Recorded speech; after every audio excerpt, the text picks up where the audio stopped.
अब तक हमने क्या पढ़ लिया? बाइनोमियल एक्सपेंड करना सीख लिया, उसकी जनरल टर्म निकालनी सीख ली, पर्टिकुलर कोफिशिएंट निकालना सीख लिया। मिडिल टर्म क्या होती है? मिडिल टर्म का बाइनोमियल कोफिशिएंट ग्रेटेस्ट आएगा। अगर ओवरऑल कोफिशिएंट ग्रेटेस्ट करना हो या ग्रेटेस्ट टर्म बनानी हो तो उसके लिए क्या मेथड है? ये सब कुछ पढ़ लिया अपनों ने। कुछ उसके ऊपर कुछ क्वेश्चंस करके देख रहे हैं, दो चार लिखो, फिर आगे नेक्स्ट टॉपिक करेंगे।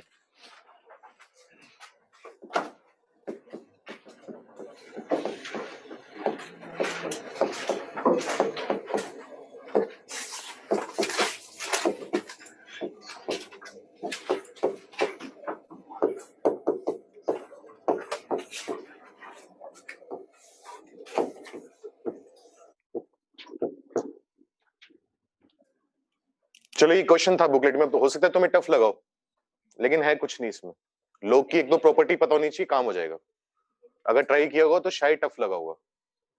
करके देखो, जल्दी करो, 2 मिनट है। या ट्राई कर चुके हो सब पहले? करो फिर, जल्दी करो।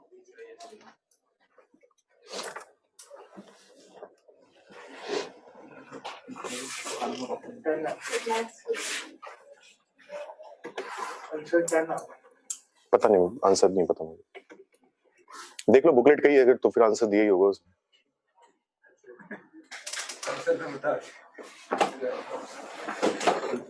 यहाँ पर भी काफी लोग बुक लिख रहे हैं 10 10 10, आंसर तो 10 ही होगा।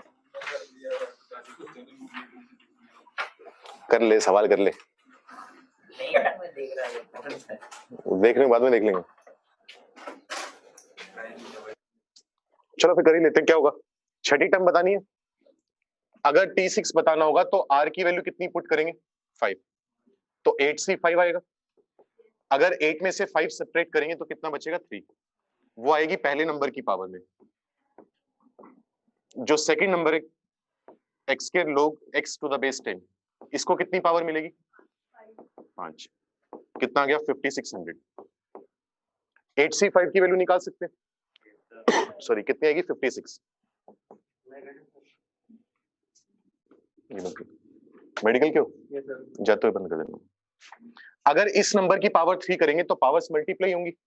पावर मल्टीप्लाई होने का मतलब x की पावर 8, x स्क्वायर की पावर 5 करेंगे तो कितना आएगा? x की पावर 10 आएगा, और साथ में log x to the base 10, इसकी पावर कितनी आएगी? 5, इक्वल टू में आएगा 5600।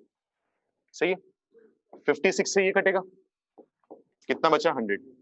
x की पावर 10 अपॉन x की पावर 8 कितना होगा? x के log x to the base 10 पूरे की पावर 5 इक्वल टू कितना आ गया? 100। तो पूरा सोल्व करने के बाद ये आ गया। अब हमें बतानी किसकी वैल्यू है? x की।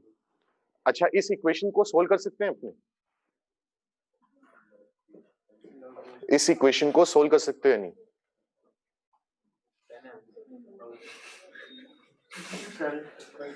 इस इक्वेशन को बिना कैलकुलेटर के या बिना किसी टूल की हेल्प के नहीं सोल्व कर सकते। क्यों नहीं कर सकते? क्योंकि x स्क्वायर क्या है? क्वाड्रेटिक पॉलिनोमियल है।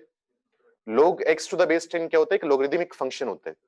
अगर इक्वेशन में 2 या 3 अलग अलग टाइप के फंक्शन आ जाए, जैसे मैं तुम्हें बोल दूं कि ये इक्वेशन है sin x equal to x, सबसे बेसिक एग्जांपल ये ले सकते हो। ट्रिग्नोमेट्री में शायद तुमने बुकलेट में या लेक्चर के दौरान ऐसे क्वेश्चन करे होंगे। तो इस इक्वेशन को सोल्व करना पॉसिबल नहीं है हमारे लिए। क्यों नहीं है? क्योंकि sin x एक ट्रिग्नोमेट्रिक फंक्शन है, x क्या हुआ? एक लीनियर पॉलिनोमियल फंक्शन हुआ। हम नंबर ऑफ सॉल्यूशन बता सकते हैं, हिट एंड ट्रायल से सॉल्यूशन गेस कर सकते हैं, लेकिन सोल्व नहीं कर सकते। वैसे ही इस इक्वेशन को सोल्व नहीं कर पाएंगे, कुछ भी कर लो नहीं कर सकते। तो हम सिर्फ क्या कर सकते हैं? हिट एंड ट्रायल लगाकर वैल्यू गेस कर सकते हैं, और कुछ नहीं। अब वो या तो ऑप्शन से गेस कर लो, या डायरेक्ट दिख रहा है हमें कि x की वैल्यू कितनी आ जानी चाहिए? 10। क्योंकि अगर x को 10 पुट करोगे तो 10 का स्क्वायर 100 आएगा, 100 इक्वल टू 100 हो जाएगा। log 10 टू द बेस 10 कितना होता है? 1, 1 की पावर 5 1 आएगा। तो LHS RHS इक्वल है, तो ठीक है, सही है, लेकिन सोल्व नहीं कर पाएंगे हम इसे। ठीक है, ये आंसर है। सोल्व करने का मतलब समझ रहे हो ना, कि कोई ऐसा नहीं कि स्टेप करो और x की वैल्यू निकल कर आ जाए, वो नहीं कर पाएंगे। तो जल्दी से नोट करो, फिर अगला क्वेश्चन करते हैं। नमन नहीं, 8C6 नहीं होगा, क्योंकि अगर छठी टर्म चाहिए हो तो r की वैल्यू एक कम पुट करते हैं, 5 पुट करनी पड़ेगी अपने को। क्या लोग base x square input x power किसने लिखा है ये सर? क्या लोग base x square input x power 10।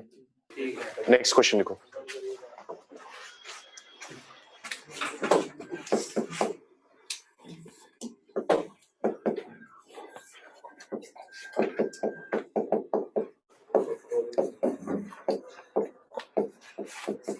Find the coefficient of x raised to the power n in the expansion of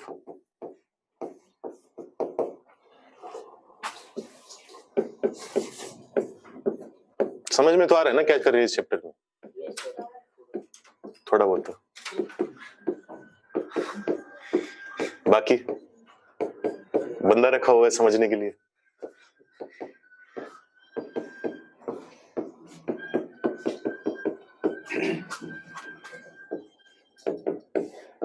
इसमें x की पावर n का कोफिशिएंट बताओ कितना आएगा? ये जीपी की फर्स्ट टर्म है, a इक्वल टू है x प्लस 4 की पावर n।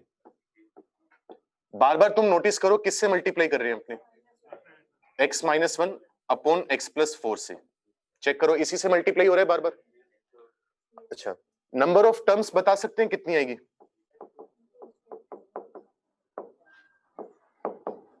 अब देखो इसकी पावर शुरू में कितनी है n, फिर n माइनस 1 हुई, खत्म होती जा रही है, कम होती जा रही है। n में आते आते x प्लस 4 की पावर कितनी होगी?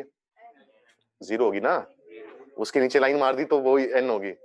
x प्लस 4 की पावर शुरू में n थी, या छोड़ो x माइनस 1 की पावर कितनी है यहाँ पर? 0।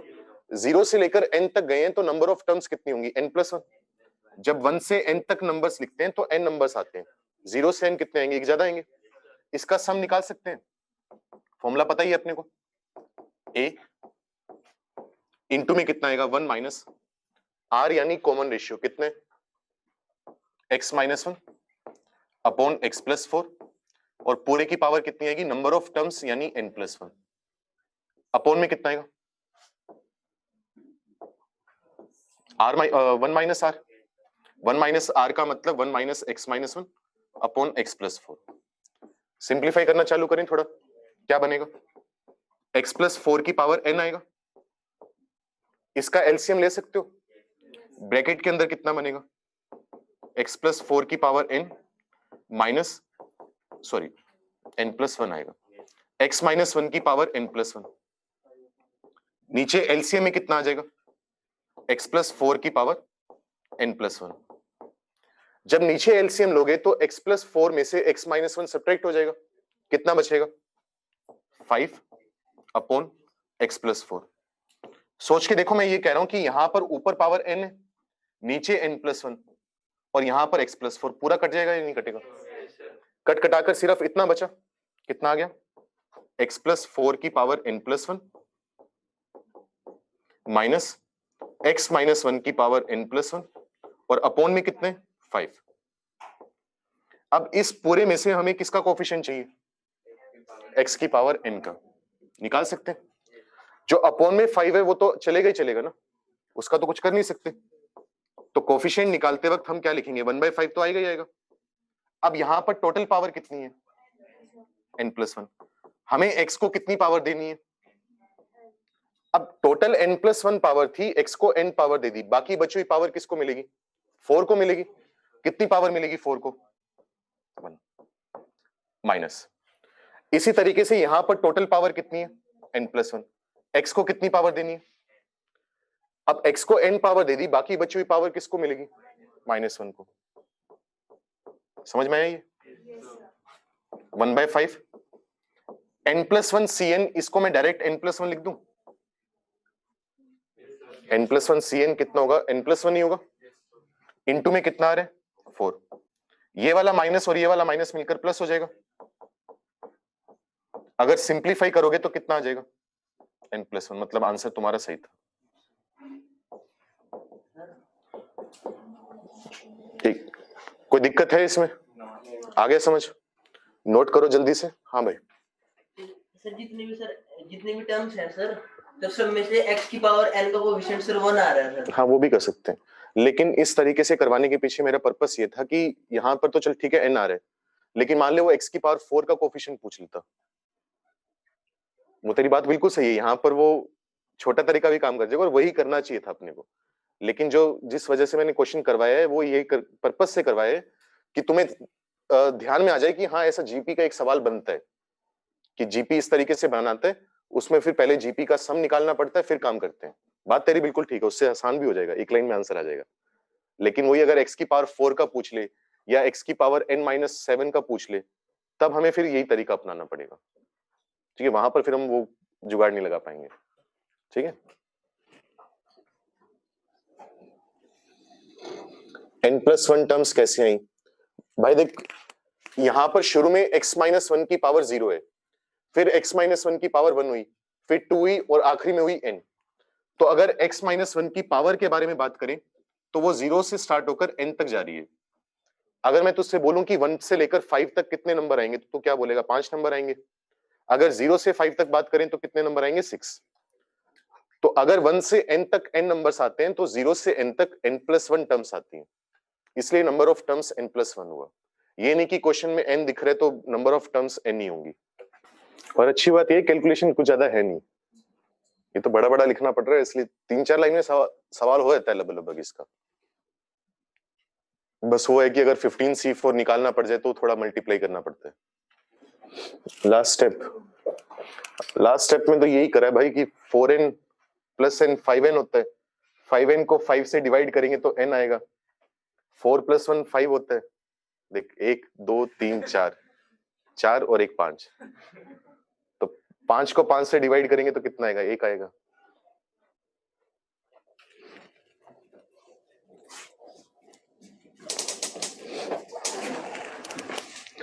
इससे ऊपर वाला कुछ नहीं है, मैंने तुम्हें बताया था NC1 की वैल्यू हमेशा n आती है, जो ऊपर नंबर होता है वही आ जाता है।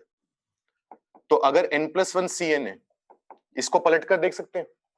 पलट कर देखने का मतलब क्या होगा? ऊपर वाला तो सेम ही रहेगा, ऊपर वाले में से नीचे वाला माइनस करेंगे तो 1 आ जाएगा। तो मैंने बताया था अगर r की वैल्यू 1 आए तो ऊपर n है तो n ही आ जाएगा, अगर n+1 है तो कितना आ जाएगा? n+1। तो इसी वजह से इसको डायरेक्ट n+1 लिख दिया इंटू 4, ये भी n+1 आया इंटू -1 और -1 मिलकर हो गया +1। ठीक है, ये हुआ। सॉरी, जिसने कहा था पिछले वाला जल्दी से स्क्रीनशॉट ले लो।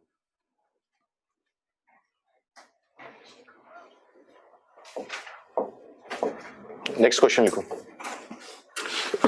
Sorry, find the coefficient of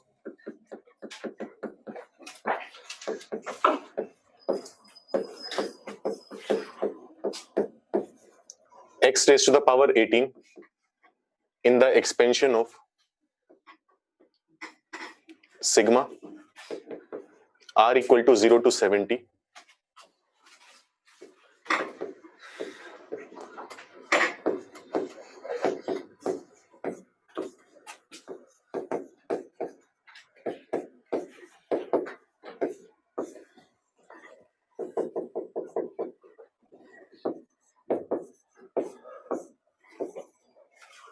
इस सिग्मा में x की पावर 18 का कोएफिशिएंट बताओ क्या आएगा? क्या हो रहा है? कुछ नहीं, यहां पर 0 से 70 तक जा रही है, 70 CR लिखा हुआ है, 70 में से r माइनस करके इसकी पावर आ गई, जो बाकी बची हुई पावर है इसकी है। तो एक तरह से ऐसा हमें कहां पर देखने को मिलता है कि सिग्मा अगर r equal to 0 to n हो, यहां पर NCR x की पावर n-r और y की पावर r, कहां पर देखने को मिलती है चीज? जब हम x प्लस वाई की पावर n का एक्सपेंशन करते हैं तभी मिलता है ना ये चीज। तो वही काम करेंगे, बस फर्क क्या है? x का काम कर कौन रहे हैं यहाँ पर? 2x + 3, ये हमारे पास x का काम कर रहे हैं, ये किसका काम कर रहे हैं? और n का काम कौन कर रहे हैं? 70। सॉरी, तो ये जो चीज लिखी हुई है असल में क्या लिखा हुआ है? 2x + 3 + 4 - x। पहले x और y दोनों को ऐड करेंगे और पूरे की पावर कितनी आ जाएगी? 7। तो इसका एक्सपेंशन लिखा हुआ है ना, तो मैं अलग अलग क्यों सम निकालूंगा इसका? मतलब एक चॉइस तो हमारे पास क्या है कि मैं पहली टर्म में से x की पावर 18 का कोएफिशिएंट निकालूं, फिर दूसरी टर्म में से निकालूं, फिर तीसरी टर्म से। वो करने की बजाय हम इनके टोटल सम में से निकाल सकते हैं। अब टोटल सम कितना आ जाएगा इनका? x + 7 पूरे की पावर 70। किसका कोएफिशिएंट चाहिए अपने को? x की पावर 18 का। x की पावर 18 कब मिलेगा? जब इसको 18 पावर देंगे। टोटल पावर है कितनी? 70। 70 सी 18। अब x को 18 पावर तो दे दी, बाकी कितनी पावर बची? 52। वो किसको मिलेगी? 7 को। कैलकुलेट करने की कोशिश भी नहीं करेंगे, बहुत बड़ा नंबर है, ये आंसर है बस। आया समझ? कोई दिक्कत? यही है। इसमें जो ये 2x वाली टर्म है उसको y नहीं ले सकते और उसको ले लो, क्या फर्क पड़ेगा? उससे बस ये आ जाएगा, उससे ये आ जाएगा 70 सी 52। बहुत लोग बच्चों ने चैट में ये भी आंसर लिखे, एक ही बात है ना वो तो। 7 को तो पावर 52 मिलेगी। ये भी मैं जो लिख रहा हूं एक तरह से गलत लिख रहा हूं। गलत मतलब नॉर्मली तो हम क्या करते हैं, अगर पहले नंबर को पावर 18 चाहिए तो पहले नंबर को पावर 18 कब मिलेगी? जब 52 आएगा, तभी तो 70 माइनस 52 18 होगा। लेकिन वो फर्क नहीं पड़ता ना, अपने को पता तो है ही कि एनसीआर और एनसीएन माइनस आर बराबर है, जितनी इसकी वैल्यू आएगी उतनी इसकी आएगी, तो आगे पीछे करके लिख दो, फर्क नहीं पड़ता। फर्क तब पड़ना चालू होता है, अब मैंने ये भी बोला है बार बार कि x प्लस वाई और y प्लस एक्स में फर्क है, लेकिन हमेशा तो फर्क नहीं है ना। अगर यहीं पर ये पूछता कि 8th टर्म बताओ या 9th टर्म बताओ, तब फर्क पड़ता कि x प्लस वाई है या y प्लस एक्स है। लेकिन अगर हमें वैल्यू बतानी है तब तो क्या फर्क पड़ गया? तब तो हम सोल्व करें ना, वो तो हमें पता है कि हाँ पहले आ जाएगा बाद में आ जाएगा, तो हमें तो सॉरी वो बताना है।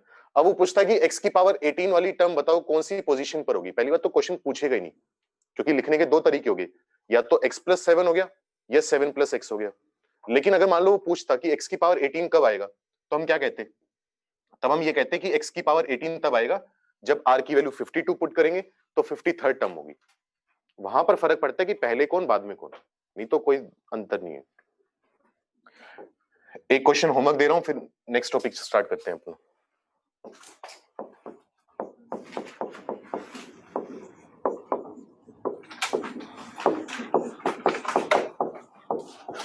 Find the coefficient of x raised to the power 18 in the expansion of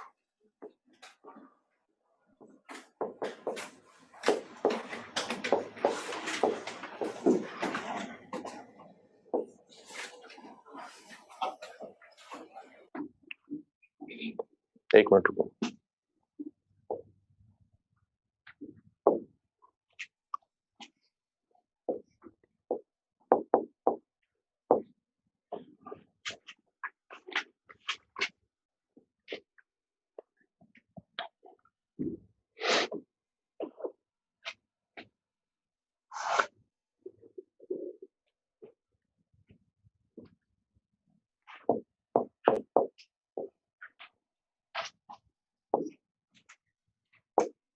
ये क्वेश्चन है, अच्छा क्वेश्चन है, ढंग से टाइम स्पेंड करना है इसके ऊपर, आराम से सोच कर आना। जब भी क्लास होगी, अगर कल होगी या परसों होगी, डिस्कस करेंगे।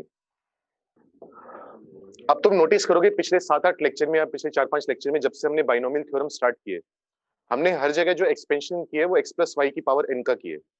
हमने एक क्वेश्चन ऐसे किए थे, एक दो ऐसे, अगर याद हो तो, एग्जैक्ट वैल्यू छोड़ो, लेकिन इस टाइप के सवाल थे।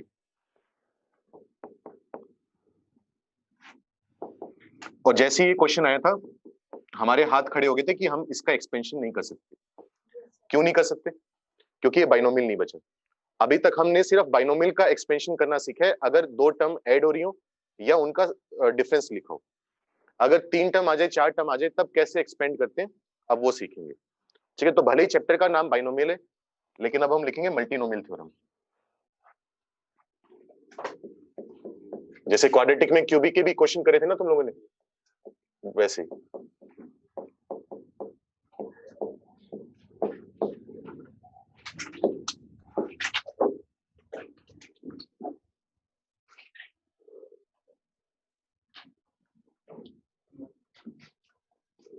Multinomial theorem. तो मल्टीनोमियल का मतलब दो से ज्यादा टर्म्स होंगी जो ऐड या सेपरेट हो रही होंगी, अलग अलग टाइप की। कैसे एक्सपेंड करना है, अभी भी पावर जो है वो क्या होनी चाहिए? Natural number. अभी तक हम उस टॉपिक पर नहीं आए हैं कि अगर पावर गलती से नेगेटिव आ जाए या फ्रैक्शन आ जाए, वो भी एंड में बात करेंगे। फिलहाल हम पढ़ रहे हैं कि पावर नेचुरल नंबर है। सॉरी। तो इसको करने का तरीका क्या होता है, एग्जांपल से बात करते हैं। मान लो कभी भी तुम्हें बोल दे कि x plus y plus z है, इसकी पावर n चाहिए, और n कैसा नंबर है? Natural number. तो इसको एक्सपेंड करने का तरीका क्या होता है? जैसे हमने क्या लिखा था, याद करो। कि x प्लस वाई की पावर n का मतलब होगा NCR sigma r equal to 0 to n NCR x की power n minus r y की पावर r। इस तरीके से लिखा था ना कि अगर r की वैल्यू अलग अलग पुट करते जाओगे तो अलग अलग टर्म आती जाएगी और सिग्मा क्या कर रहे हैं, उन सबको इकट्ठा करके जोड़ रहे हैं। वैसे ही इसका एक्सपेंशन लिखते हैं। अब इसका एक्सपेंशन कैसे लिखेंगे, यहां पर लिखते हैं फैक्टोरियल n, नीचे आता है फैक्टोरियल p1, समझाता हूं अभी कैसे करते हैं, फैक्टोरियल p2 फैक्टोरियल p3 और p1 p2 p3 के x की पावर है, x की पावर p1 होगी, y की पावर p2 और z की पावर p3। ये तरीका होता है मल्टीनोमियल का एक्सपेंशन करने का। अब इसमें कुछ कुछ सिमिलरिटीज नोटिस करो। पहले तो एनसीआर की वैल्यू क्या आती है, factorial n upon factorial n minus r factorial r। Check करो एक्चुअली कर क्या रहे हैं हम पिछले 3-4 लेक्चर से। पूरी पावर n थी, उसमें से कुछ पावर x को दी, कुछ पावर y को दी, पावर डिसाइड होगी। टोटल पावर है कितनी n, उसका फैक्टोरियल नीचे है, ऊपर आया। जितनी x की पावर थी उसका फैक्टोरियल नीचे आ गया, जितनी y की पावर थी उसका फैक्टोरियल नीचे आ गया। सेम काम इसमें कर रहे हैं, x को कुछ पावर मिलेगी, y को कुछ पावर, z को कुछ पावर मिलेगी। कहां से मिलेगी, टोटल पावर कितनी है n, ऊपर n का फैक्टोरियल आएगा, जितनी पावर है उनके फैक्टोरियल नीचे आ जाएंगे अपॉन में।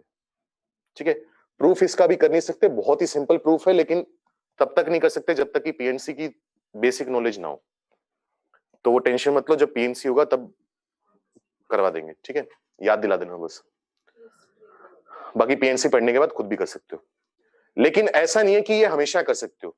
अब यहां पर एक और जरूरी बात है, इनकी पावर का सम हम क्या कहते थे, किसके बराबर आना चाहिए, तो यहां पर भी वो चीज जरूरी है। यहां पर जरूरी क्या है कि P1 P2 और P3 सबका सम n होना चाहिए। अच्छा, और कोई भी पावर n के बाहर नहीं जा सकती, सारी की सारी पावर कहां से कहां तक होनी चाहिए, 0 से लेकर n तक। r के ऊपर ये सेम कंडीशन लगाते थे ना अपने, तो सेम चीज है। ठीक है, अब मैंने एग्जांपल के तौर पर 3 नंबर का लिखकर दिखा दिया, 4 नंबर के लिए भी सेम चीज होगी। 4 के लिए भी एक लिख देता हूं, बस P4 आ जाएगा। अब वो 4 नंबर आ जाए, 10 नंबर आ जाए, 50 आ जाए, कोई फर्क नहीं पड़ता अपने को। x plus y plus z plus डब्ल्यू, पूरे की पावर कितनी है n, n दोबारा बोल रहा हूं नेचुरल नंबर है, फ्रैक्शन में बात नहीं कर रहे, सिग्मा। टोटल पावर कितनी है n, सबको कुछ कुछ पावर मिलेगी, बराबर पावर बांटना जरूरी नहीं है, अनइक्वल पावर भी मिल सकती है, हो सकता है किसी को कोई भी पावर ना मिले। x को P1 मिली, y को P2, z को P3 और w को मिली P4, हो सकता है ये काम। तो टोटल पावर कितनी है n, उसका फैक्टोरियल। x को पावर P1 मिली तो उसका फैक्टोरियल, P2 का, P3 का और P4 का, सबको मल्टीप्लाई करके अपॉन में रख दो। दोबारा ये काम कब करेगा, ये काम तभी करेगा जब सारी पावर्स का सम ऊपर वाली पावर n के बराबर हो, और सारी पावर किसके बीच में होनी चाहिए, 0 से n तक, और वो भी इंप्लाइड है कि पावर नेचुरल नंबर होंगी या कह लो होल नंबर होंगी। मतलब ऐसा नहीं है कि P1 की वैल्यू तुमने 2/3 रख दी, वो गलत हो जाएगा। फ्रैक्शन में नहीं आ सकती, नेगेटिव नहीं आ सकती। आया समझ, इतना सिंपल सी चीज है।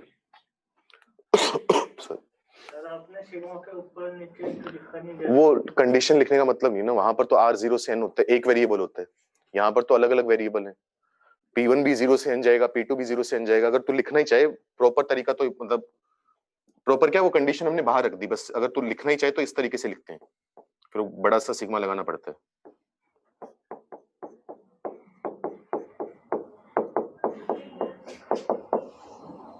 ये देखने में वैसे ही नहीं अच्छा लगता है, तो इस तरीके से लिखते हैं।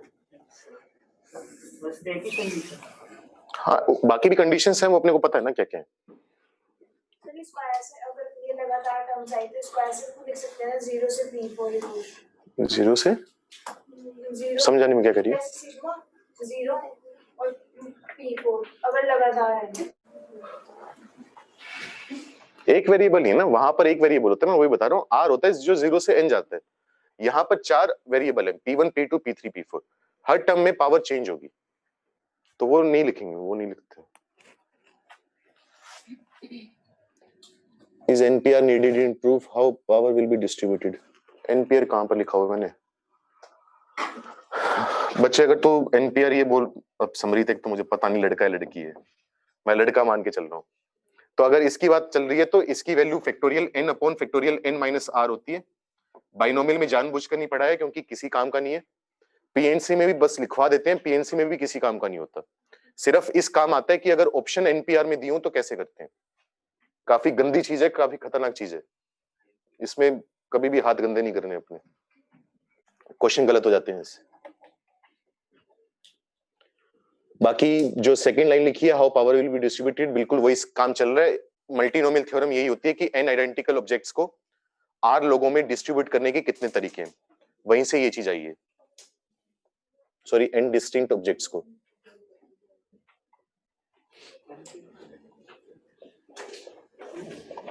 वो टेंशन मतलब वो बहुत सिंपल प्रूफ है इसका, बस अभी करवा नहीं सकते, वो समझ में आ गया। वैसे तो कभी भी तुमसे एक्सपेंशन करने को नहीं बोलेगा क्योंकि इसमें टर्म्स बहुत सारी बनती हैं, ठीक है, वो भी चलो लिख लो, यहां पर नोट लिखो। If x, y, z are independent of each other,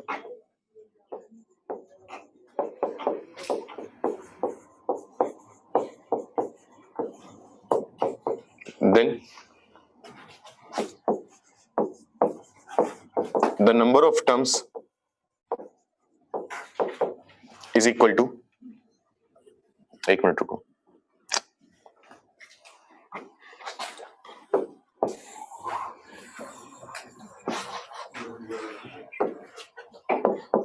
इस तरीके से लिखो।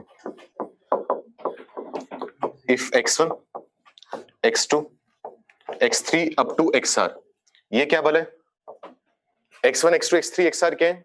वो नंबर्स हैं जो मल्टीनोमियल में आ रहे हैं। जैसे यहां पर कितने नंबर आ रहे हैं? 3, यहां पर कितने नंबर आ रहे हैं? 4। तो x1 से लेकर xr तक जा रहे हैं, कितने नंबर आएंगे? r। Then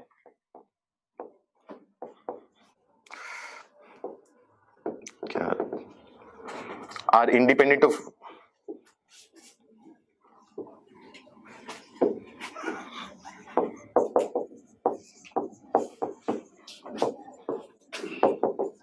are independent of each other. Independent of each other का मतलब होता है एक दूसरे पर डिपेंड नहीं करे, है ना। इतनी अंग्रेजी आती है। कौन कौन डिपेंड करते हैं? जैसे x और x कह रहे हैं, ये एक टाइप की टर्म्स है, ये नहीं चाहिए अपने को। Are independent of each other, then the number of terms in the expansion of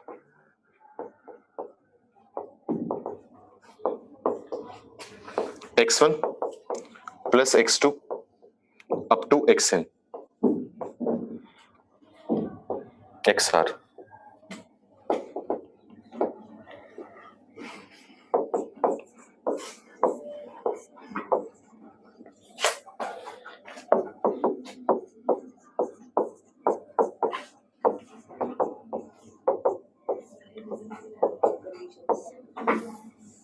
ये फॉर्मूला तुम्हें याद रखना है। मतलब मेन मुद्दा ये है यहां पर, अगर टोटल पावर ऊपर n हो, अंदर अगर r नंबर आ रहे हैं तो कितनी टर्म्स बनेंगी? n प्लस r माइनस 1 सी r माइनस 1। जैसे बाइनोमियल में हमने कहा था कितनी टर्म्स बनेंगी? n plus 1। यहां पर ये फॉर्मूला आता है। दोबारा बोल रहा हूं, n का मतलब पावर है, r का मतलब अंदर कितनी टर्म्स आ रही हैं। जैसे यहां पर r की वैल्यू कितनी होगी? 3, यहां पर r की वैल्यू कितनी होगी? 4।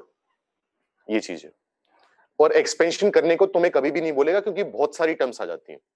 जैसे x plus y plus z है, इसका स्क्वायर करो, कितनी टर्म्स आएंगी?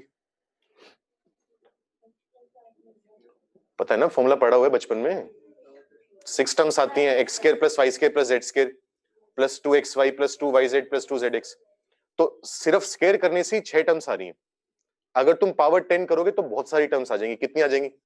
12c2। 12c2 का मतलब कितना हुआ? 66 टर्म्स आएंगी। तो एक्सपेंड करने को कभी भी नहीं बोलने वाला, ठीक है। और सवाल पूछेगा कैसे, वो तो भी करके देखते हैं। नोट में हमने इतना बोला है, बस नोट कर लिया। वैसे इसमें मैंने इतना बोला है कि अगर मान लो हमारे पास कभी भी ये आ जाए,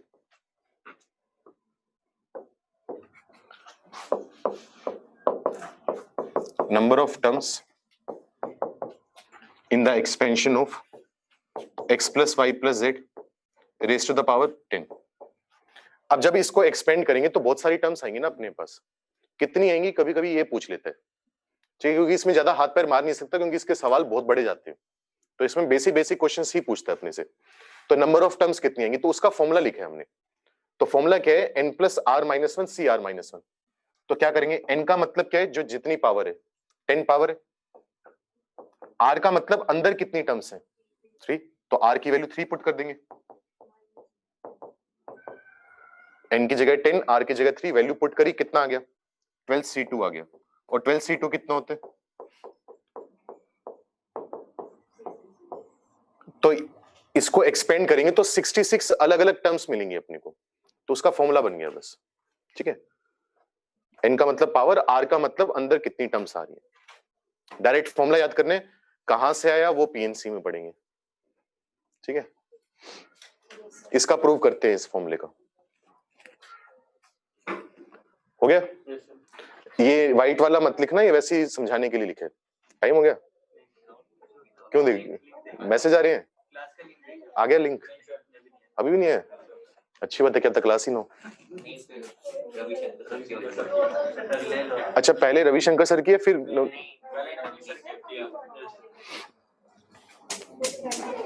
चलो कुछ बेसिक क्वेश्चन से स्टार्ट करते।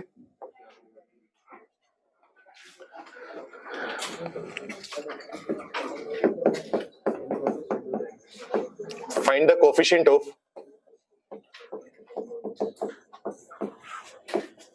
x के y cube z raise to the power 4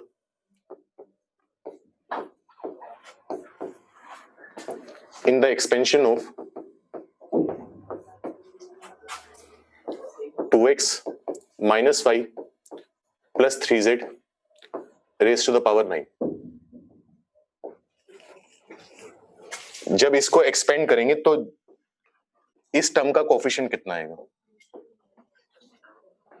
ऊपर टोटल पावर 9 है,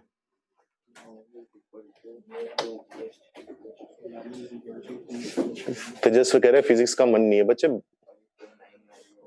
एक काम करते हैं यहाँ पर मूवी चला देते हैं, स्क्रीन तो लगी हुई है बड़ी सी, उसका मन तो होगा।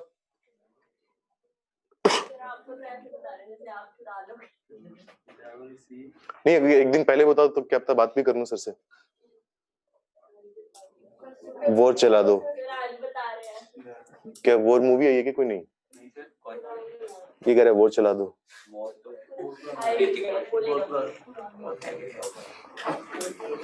एक काम करते हैं, घर का एड्रेस भेज दो, व्हाट्सएप कर दो, यहां से गोलगप्पे और टिक्की भी भिजवा देते हैं।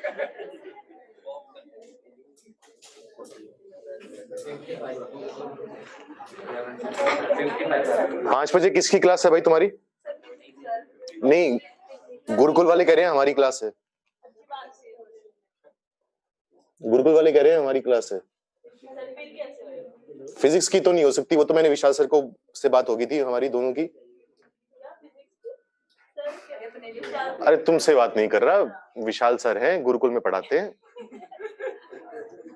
उनकी चलो करो करो, घटिया सा सवाल है ये तो कर लो जल्दी से, वैल्यू नहीं निकालनी, कहीं वैल्यू निकालने में लगे हो। 2 की पावर 3 की पावर में छोड़ो बस, ठीक है काफी है, कंसेप्ट सीखने सॉरी कुछ नहीं करना। सबसे पहले तो ये चेक करना पड़ता है कि सारी पावर्स का सम कितने, 9 है ना, इसके बराबर आ रहे, मतलब सब कुछ ठीक है, कोई दिक्कत नहीं है। अगर ना आता तो दिक्कत आती, वो देखेंगे बाद में। तो कुछ नहीं करना, टोटल पावर कितनी है 9 है, x को कितनी पावर चाहिए 2 फैक्टोरियल 2, y को कितनी चाहिए 3 फैक्टोरियल 3, z को कितनी चाहिए 4। लेकिन जब x को पावर 2 देंगे तो साथ में जो 2 है उसको भी तो पावर 2 मिलेगी ना, ये तो काम हम करते आए ही हैं। अगर y को पावर 3 देंगे तो साथ में जो -1 है उसको भी पावर 3 मिलेगी, और z को पावर 4 देंगे तो 3 को भी पावर मिलेगी 4। ये आंसर है, बस कर लोगे कैलकुलेट अपने आप, घर जाकर कर लेना, वो तुम्हारा काम है। आसान है सवाल, ठीक है। अगला सवाल लिखो। मान लो मैं तुमसे ये बोल दूं, find the coefficient of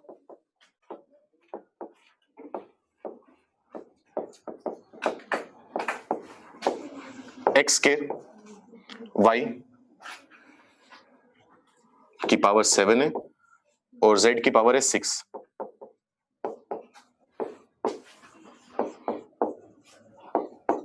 in the expansion of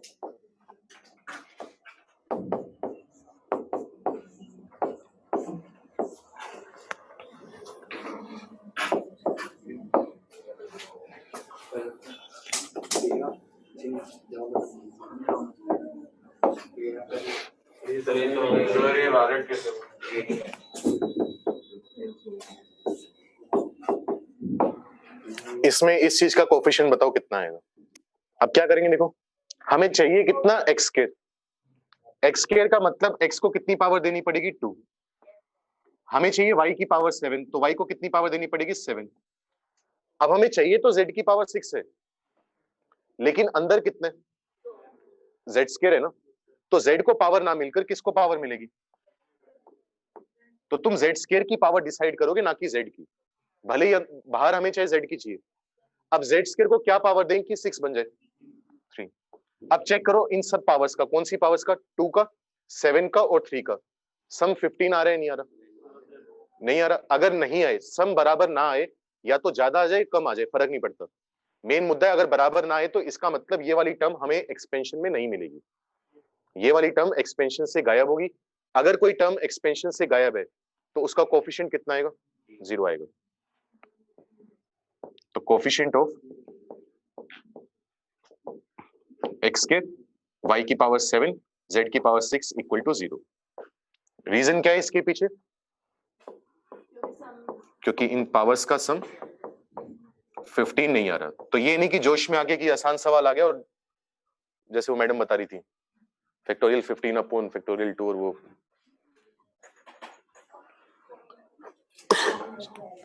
करो जल्दी नोट करो। कौन करंट नहीं दिख रहा,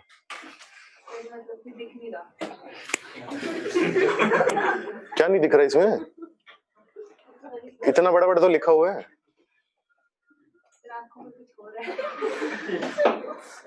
देखो उसका तो क्या इलाज करूं मैं, देख मैं वैसे भी इंजीनियर हूं तो, और वो भी प्रैक्टिसिंग नहीं, तो तभी तो यहाँ आकर बैठ रही हो कि ऑनलाइन पढ़ने में दिक्कत आ रही थी।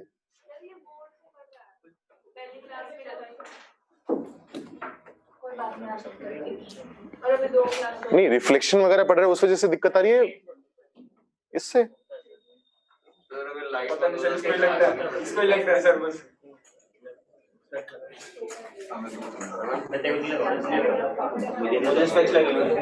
तुम्हारा मेन मुद्दा ये है पढ़ने का मन नहीं है, जब पढ़ाई की बात आ जाए तब सारी दिक्कतें चालू हो जाती हैं। तू तो आगे बैठे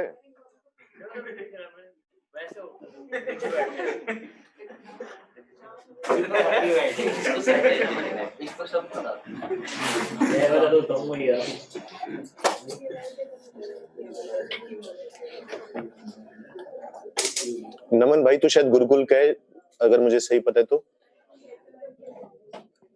और अगर गुरुकुल का है तो भाई गुरुकुल वालों से सलाह ले।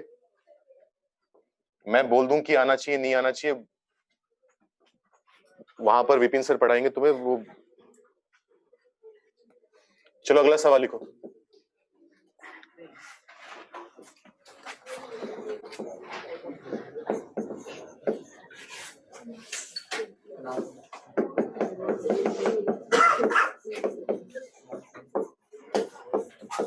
Find the coefficient of x square y का cube in the expansion of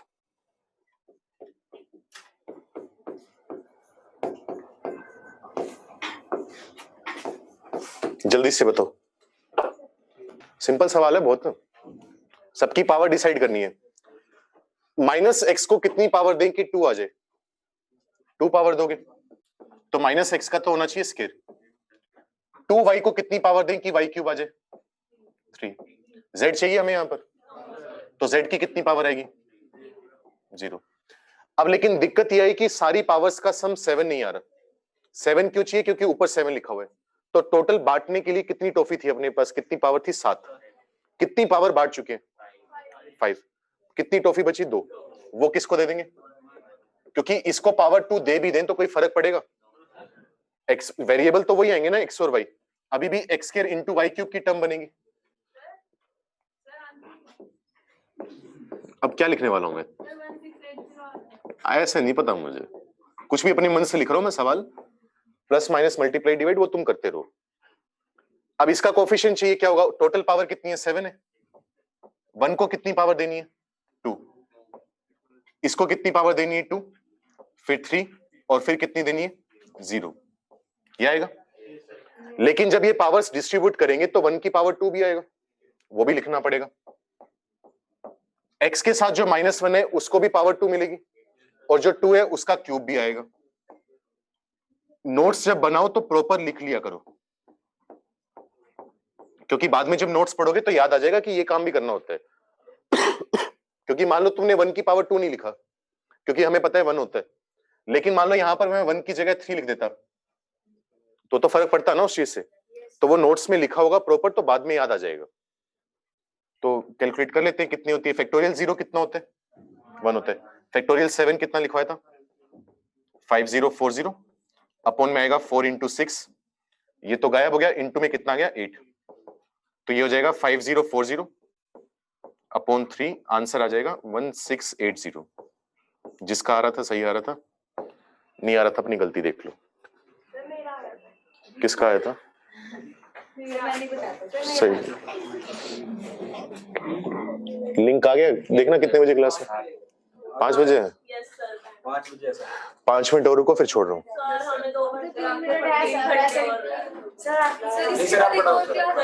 तो अभी तो 15 मिनट बचे हैं ना। अब तो 2 क्लास है, मैं थोड़ा ले रहा हूँ। 2 क्लास हो रहे हैं तो मैं अपनी क्लास छोड़ दूं? 50 पे छोड़ दूंगा।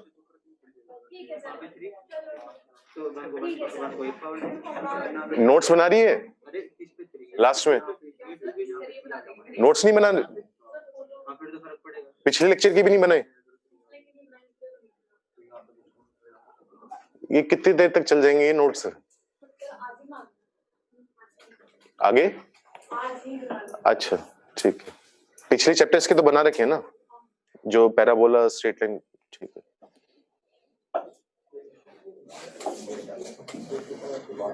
सर फर्स्ट स्टेप रिपीट कर दो। फर्स्ट स्टेप में कुछ नहीं करा, हमने ये देखा है कि x को कितनी पावर देनी है, y को कितनी पावर देनी है, z को कितनी देनी है। बाकी जो बचेगी पावर, टोटल 7 पावर थी, इसको 2 मिल गई, इसको 3, इसको 0, कितनी पावर बची? 2। वो सारी की सारी पावर उठाकर 1 को दे दी। बस इतना काम किया। नेक्स्ट क्वेश्चन लिखो।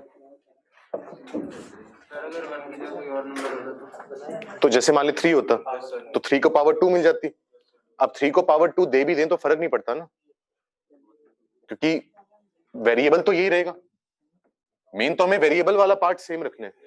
तो 3 को पावर 2 मिल जाती तो यहां पर 3 का स्क्वायर आ जाता, इंटू में 9 हो रहा जाता। बस वो फर्क पड़ता। जैसे कोफिशिएंट आ रहे हैं ना, जैसे 2 का क्यूब है वैसे आ जाता बस, और कोई दिक्कत नहीं। नेक्स्ट लिखो।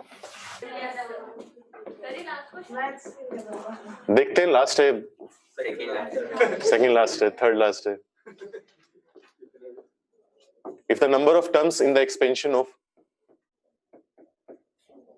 देखो तुम्हारे फायदे के लिए हो रहा है, हमें शौक थोड़ी ना है कि आगे तंग करने का, कि मन ही मन गालियां दे रहे हो और बद्दुआएं दे रहे हो। पता चल रहा है बाहर निकले हो गाड़ी ठोक के चली गई तुम्हारी बद्दुआओं की वजह से। तो इसलिए हो रहा है ताकि सिलेबस आराम से हो। सिलेबस तो करवाने ही करवाने, ये तो स्पीड में होगा। स्पीड में होगा तो ऐसे बस, वो मूवी थी तारे जमीन पर वाली, उसमें वो दर्शिल, पता नहीं कैरेक्टर का नाम था, पता नहीं एक्टर का नाम था, वो जैसे बैठता था ना क्लास में, गुल है बत्ती पता ही नहीं चल रहा चल क्या है, वैसे बैठोगे उसका भी क्या फायदा।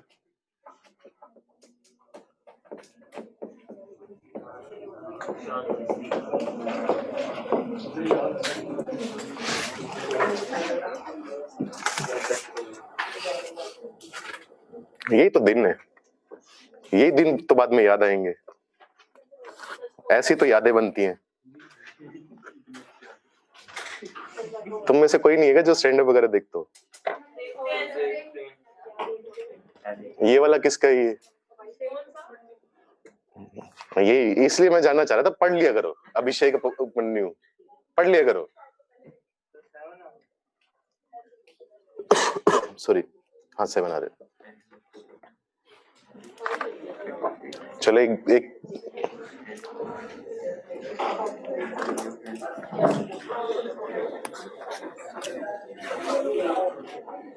और किसी को नहीं पता वैसे? क्या सर? पहली बार क्या की? कौन बोला, क्या बोला? इसको टेंशन हो गया। किसको टेंशन? टेंशन हो गई इसको, कह रही है चाय पी लो। पानी है, चाय। लड़के हैं सर ऐसे।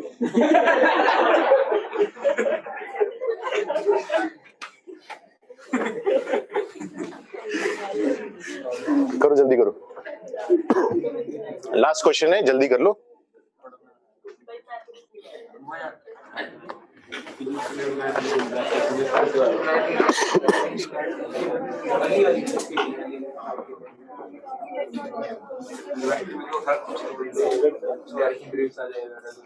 फॉर्मूला लगा सकते हैं डायरेक्ट। नंबर ऑफ टर्म्स का अभी फॉर्मूला क्या पढ़ा था? ऊपर पावर n है, कितने वेरिएबल है? n plus r minus 1 c r minus 1 अभी बताया था। टोटल नंबर ऑफ टर्म्स कितनी दी हुई है? 36। यहां पर आ जाएगा n plus 2 c2। n plus 2 c2 लिखना आता है अपने को। पहले n प्लस 2 आएगा, फिर उससे एक कम n प्लस 1 आएगा, अपॉन 2 इक्वल टू 36। मतलब n plus 2 into n plus 1 कितना आएगा? 72। अब या तो सीधा हिट एंड ट्रेल लगा लो, क्वाड्रेटिक बनाकर सोल्व भी कर सकते हैं अपने, लेकिन डायरेक्ट देख सकते हो ना कि दो कंसेक्यूटिव नंबर को मल्टीप्लाई करके 72 आ रहे हैं। तो किन दो का मल्टीप्लाई 72 आता है? 8 का और 9 का। जो बड़े वाला नंबर है वो 9 हो जाएगा, छोटे वाला नंबर 8 हो जाएगा। ये अपोन में नहीं लिख रहा, कहीं अपोन में लगा लो। वेल, तुम पे विश्वास कम है मुझे। सर ने कहा n/2 अपॉन 9 इंटू, सर आपने तो यही लिखवाया था। तो n प्लस 2 9 है, तो n की वैल्यू कितनी आ जाएगी? 7। ये आंसर है। ठीक है, आ गया समझ? कौन सा कल वाला? नहीं, कल डिस्कस कर लेंगे। चलो, जिसने जाना है चले जाओ। एक किसी ने चैट में लिखा है कि डिवाइड कैसे करते हैं वो बता दो। कभी शायद मैंने तुम्हें ये बोला था कि डिवाइड ओरल करना कर सकते हो। कुछ नहीं, बस जो काम पूरा बड़ा लिखकर करते हो वो डायरेक्ट कर सकते हो। जैसे मान लो मुझे इसको डिवाइड करना है, कोई तुमसे बोल दे कि x³ माइनस 7x के प्लस 8x माइनस 9 है, इसको डिवाइड करना है x माइनस 3 से। कुछ नहीं करना, क्या करोगे? x को किससे मल्टीप्लाई करें कि x³ आ जाए? कितना बन गया? x³ तो पूरा हो गया, माइनस का 3x के रहा, हमें बनाना कितने? माइनस का 7x के। माइनस 3 से माइनस 7 पर जाना है तो कितना करना पड़ेगा? पूरा हो गया। Minus 3 into minus 4x 12x, बनाना कितना है? 8x। 12 से 8 पर आना हो तो कितना करना पड़ेगा? माइनस 4। पूरा हो गया। माइनस 3 इंटू माइनस 4 12 हुआ, बनाना कितने? माइनस 9। और डिवाइड कर नहीं सकते। 12 से माइनस 9 कब आएगा? जब कुछ रिमाइंडर बचेगा। कितना रिमाइंडर बचेगा? तो इसको इससे डिवाइड करोगे तो ये क्वोशिएंट है, ये रिमाइंडर है बस।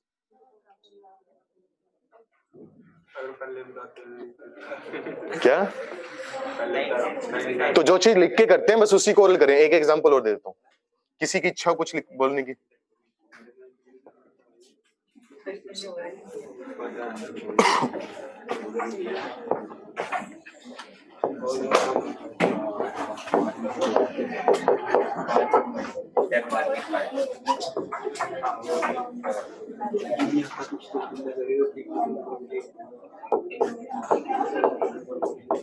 मान लो ये इसको डिवाइड करना है x माइनस 2 से, क्या लिखोगे? ऊपर x³ आएगा, x की पावर 4 पूरा हो गया, माइनस में कितना आएगा? 2x³। अपने को चाहिए माइनस 4x³, कितने की कमी है? तो माइनस 2x² आ गया। कितना बना? प्लस का 4x²। अपने को बनाना है 7x², कितने की कमी है? इंटू में आया माइनस का 6x साथ में, अपने को बनाना है माइनस का 8x, -6 से -8 पर कब जाएगा? कितना बना? प्लस का 4 बना।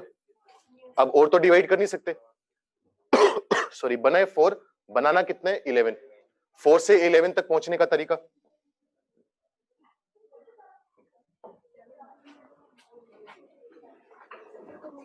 Yes sir. अब जब हमारे सर ने बताया था 11th में, तो हमने ये काम किया था, घर जाके प्रैक्टिस करके देखी थी अपने आप लिख लिख के, पर तुम ऐसे हो नहीं मुझे लगता है। x की पावर एक डिक्रीज कर देना, एक से ज्यादा डिक्रीज कर देना। तभी क्या दिक्कत है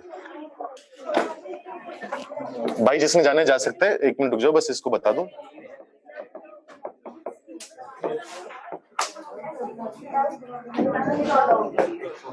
एक्स के